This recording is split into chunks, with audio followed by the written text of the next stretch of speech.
പുറത്ത് വഴിക്കടവിൽ ഒരു സ്കൂട്ടർ യാത്രക്കാരന് നേരെ കാട്ടാനയുടെ ആക്രമണം. വനംവകുപ്പ് ഓരോ 50 മീറ്ററിലും കൃത്യമായ ജാഗ്രത പുലർത്തിയാണ് നിൽക്കുന്നതെങ്കിലും കാട്ടാന ഈ ജാഗ്രതയൊക്കെ മറികടന്നെത്തുന്നുണ്ട്. ഇതാണ് ആ ദൃശ്യം പ്രേക്ഷകർ കാണുന്നത്. ഇന്ന് രാവിലെ നാടുകാണി 1-ാം വളവിൽ വെച്ചാണ് കാട്ടാന ആക്രമണം ഉണ്ടായത്. തലനാരിഴയ്ക്കാണ് സ്കൂട്ടർ യാത്രക്കാരൻ കാട്ടാനയുടെ ആക്രമണത്തിൽ നിന്ന് രക്ഷപ്പെട്ടത്. അത് റോഡിലാണ് ആന ഇറങ്ങിയത്. നോക്കൂ, ആ ആന ബൈക്കിനെ ആക്രമിക്കുന്നതിൻ്റെ ദൃശ്യങ്ങളാണ് കാണുന്നത്. ബൈക്ക് തകർത്തു എന്നാണ് നമ്മൾ മനസ്സിലാക്കുന്നത്. മുബഷിപ്പി അക്ബർ ഉണ്ട് ഇപ്പോൾ സ്ഥലത്ത് നിന്നും. മുബഷിപ്പി അക്ബർ, എപ്പോഴായിരുന്നു ഈ സംഭവം നടന്നത്?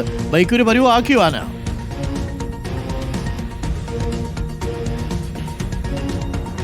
അരുൺകുമാർ, ഇന്ന് രാവിലെ ഏകദേശം ഒരു 7 മണി ആ സമയത്താണ് ഈ ഒരു സംഭവം ഉണ്ടാകുന്നത്. ഞാനിപ്പോൾ നിൽക്കുന്ന വഴിക്കടവ് പഞ്ചായത്തിലെ നാടുകാണി ചുരം മേഖലയിൽ 1-ാം വളവിന് സമീപത്തായിട്ടാണ് ഈ ഒരു സംഭവം ഉണ്ടാകുന്നത്. ഈ ഒരു മേഖലയിൽ വെച്ചായിരുന്നു നാടുകാണി ഭാഗത്തു നിന്നും താഴോട്ട് വരികയായിരുന്ന യാത്രക്കാരനെ കാട്ടാന ആക്രമിക്കുന്നത്.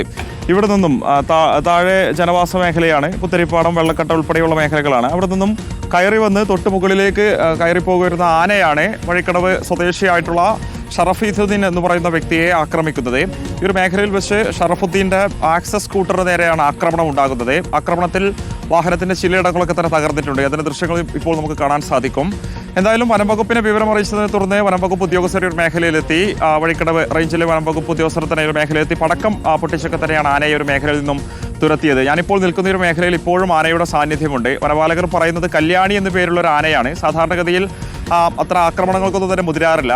സ്വാഭാവികമായിട്ട് റോഡ് മുറിച്ച് കടന്ന് അങ്ങോട്ടേക്ക് കടന്നു പോകുന്നതിനിടയിൽ ഒരു വാഹനം വന്നതുകൊണ്ട് അത് പരിഭ്രാന്തയായി അങ്ങനെ ചെയ്തതാകാം എന്നുള്ളതാണ് വനംപാലകർ ഉദ്യോഗസ്ഥർ ഈ ഘട്ടത്തിൽ വ്യക്തമാക്കുന്നത്. ആനപ്പിണ്ടിയൊക്കെ തന്നെ നമുക്ക് അവിടെ കാണാൻ സാധിക്കും, ദൃശ്യങ്ങൾ ഇപ്പോൾ കാണാൻ സാധിക്കും. അത്തരത്തിൽ ഈ റോഡ് മുറിച്ച് കടന്നുകൊണ്ട് വനമേഖലയിലോട്ടാണ് ആന കയറിപ്പോയിരിക്കുന്നത്. ഇപ്പോഴും ആനയുടെ സാന്നിധ്യം ഈ ഒരു മേഖലയിലുണ്ട്. നാടുകാണി ചുരമാണ്, പശ്ചിമഘട്ട മലനിരയാണ്. ഏകദേശം ഒരു കൂട്ടം ആനകൾ ഈ ഒരു മേഖലയിൽ തന്നെ ഉണ്ട് എന്നുള്ളതാണ് വനപാലകർ വ്യക്തമാക്കുന്നത്. ജനവാസ മേഖലയിലേക്ക് ആനകൾ ഇറങ്ങാതിരിക്കാനുള്ള നടപടികളൊക്കെ തന്നെ നേരത്തെ തന്നെ സ്വീകരിച്ചിട്ടുണ്ടെന്ന് അവർ പറയുന്നുണ്ട്. താഴോട്ട് സോളാർ ഫെൻസിംഗ് ഉൾപ്പെടെയുള്ള സംവിധാനങ്ങൾ സജ്ജമാക്കിയിട്ടുണ്ട്. അതിനപ്പുറത്തേക്ക് കടന്നു വരാതിരിക്കാനുള്ള നടപടികളും സ്വീകരിച്ചിട്ടുണ്ട്. അപ്പോൾ ഈ മേഖലയിലൂടെ കടന്നു പോകുന്ന യാത്രക്കാർ ശ്രദ്ധിക്കണം എന്നുള്ളതാണ് വനപാലകർ ഒരുപോലെ പറയുന്നത്. വിശേഷം ആനയൊക്കെ തന്നെ ഇതുപോലെയുള്ള മേഖലയിൽ വന്നു നിൽക്കുന്ന സമയത്ത് സെൽഫി എടുക്കാനോ ഫോട്ടോ എടുക്കാനോ ഒന്നും തന്നെ നിൽക്കരുത്. സ്വാഭാവികമായിട്ട് അത് പ്രകോപിതയായി ഇങ്ങോട്ടേക്ക് ഇറങ്ങി വന്നുകൊണ്ട് ആക്രമിക്കാനുള്ള സാധ്യതയുണ്ട്. ഇതുപോലെ വാഹനം തകർക്കാനുള്ള സാധ്യതയുണ്ടെന്നും വനംവകുപ്പ് ഉദ്യോഗസ്ഥർ വ്യക്തമാക്കുന്നുണ്ട്. ഈ മേഖലയിലൂടെ കടന്നു പോകുന്ന സമയത്ത് വാഹനങ്ങളൊന്നും തന്നെ നിർത്തരുതെന്ന നിർദ്ദേശവും ഈ ഒരു ഘട്ടത്തിൽ വനപാലകർ മുന്നോട്ട് വെക്കുന്നുണ്ട്. എന്തായാലും കല്യാണി പിടിയാന ഇപ്പോഴും ഈ നാടുകാണി ചുരം മേഖലയിൽ ഉണ്ട് എന്നുള്ളതാണ് മനസ്സിലാക്കുന്നത്. ദൃശ്യങ്ങൾ നമുക്ക് കാണാൻ സാധിക്കുന്നില്ലെങ്കിൽ ഷെഫീഖ് ഒന്ന് അങ്ങോട്ട് പാൻ ചെയ്താൽ ശബ്ദമൊക്കെ തന്നെ അവിടെ നിന്ന്. ഓക്കെ, ശരി. മുബഷിറാണ് വിവരങ്ങൾ നൽകിയത്. ഇപ്പോൾ യാത്രക്കാർ പ്രത്യേകം ശ്രദ്ധിക്കുക. ആന ഇറങ്ങുന്ന വഴികളിൽ നാടുകാണി ചുരം പോലെയുള്ള സ്ഥലങ്ങളിലൂടെയൊക്കെ യാത്ര ചെയ്യുന്ന സമയത്ത് പ്രത്യേകം.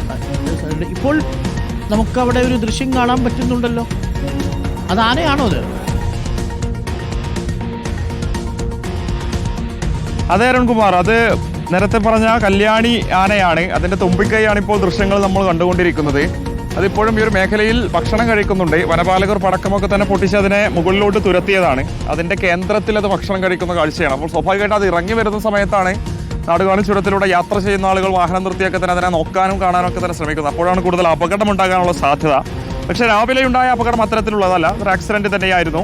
യാത്ര ചെയ്യുകയായിരുന്ന വഴിക്കടവ് സ്വദേശിയായിട്ടുള്ള ഷറഫുദ്ദീന്റെ വാഹനത്തിന് നേരെ മറുഭാഗത്ത് നിന്ന് നടന്നു വരികയായിരുന്ന ഒരു ആന വനത്തിനുള്ളിലേക്ക് കടക്കാൻ ശ്രമിക്കുന്നതിനിടയിൽ വാഹനം അപ്രതീക്ഷിതമായ ഒരു മേഖലയിലെത്തി അതിനെ തകർക്കുകയായിരുന്നു. എന്തായാലും അക്കാര്യത്തിൽ നടപടി സ്വീകരിച്ചിട്ടുണ്ട്. ഈ വാഹനയുടമക്ക് കൃത്യമായിട്ടുള്ള നഷ്ടപരിഹാരം ലഭ്യമാക്കാനുള്ള നടപടികൾ സ്വീകരിച്ചിട്ടുണ്ടെന്ന് വനംവകുപ്പ് ഉദ്യോഗസ്ഥർ വ്യക്തമാക്കുന്നുണ്ട്. അദ്ദേഹത്തിന്റെ ഡീറ്റെയിൽസ് ഉൾപ്പെടെ എഴുതി വാങ്ങിയിട്ടുണ്ട്. വാഹനത്തിന് ഇൻഷുറൻസ്, ബാക്കിയുള്ള തുടർ നടപടികളൊക്കെ തന്നെ സ്വീകരിക്കുമെന്നും വനംവകുപ്പ് അറിയിക്കുന്നുണ്ട്. Okay, thank you. മുബഷിപ്പി അക്ബറാണ് വിവരങ്ങൾ നൽകിയത്.